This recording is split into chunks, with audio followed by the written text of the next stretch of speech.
আজকে মাছের মাথা দিয়ে মুড়ি ঘন্ট করমু। তে প্রথম আমি মাথাটা বাজি লিতেছি হলুদ লবণ দিয়া।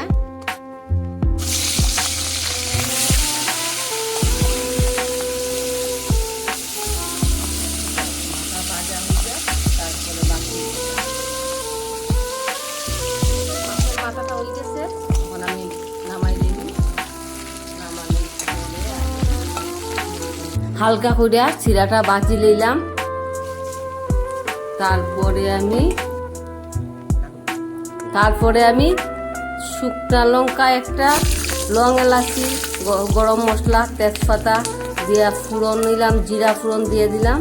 দেওয়ার পরে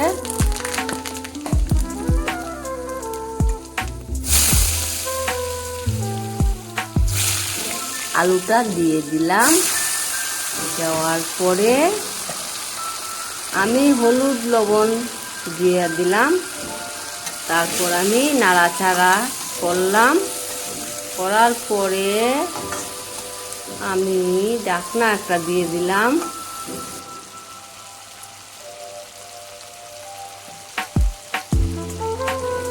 তারপরে আমি জিরার গুঁড়া দিয়ে দিলাম, লঙ্কার গুঁড়াও দিয়ে দিলাম। দেওয়ার পরে আমি কত সময় পরে আমি জল দিয়ে দিলাম।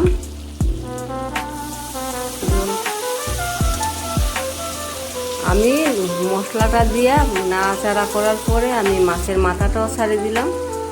মাছের মাথা ছাড়ার পরে আমি একদম সুন্দর হয়ে গেছে যখন দেখলাম, তারপরে আমি এটার মধ্যে ঝুল দিয়ে দিলাম। ঝুল দেওয়ার পরে তারপরে আমি চিরা ভাজাটাও দিলাম। চিরা ভাজাটা দেওয়ার পরে আমি 5-7 মিনিটের লাগে একটা ঢাকনা দিয়ে দিলাম। ঢাকনা দেওয়ার পরে দেখতেই পারছো আমার তরকারিটা হয়ে গেছে। আমি দুইটা জিনিস দিছি না, ঘি গরম মশলা, তোমরা চাইলে দিতে পারো। আর ভিডিওটা ভালো লাগলে একটা লাইক, একটা সাবস্ক্রাইব করিও।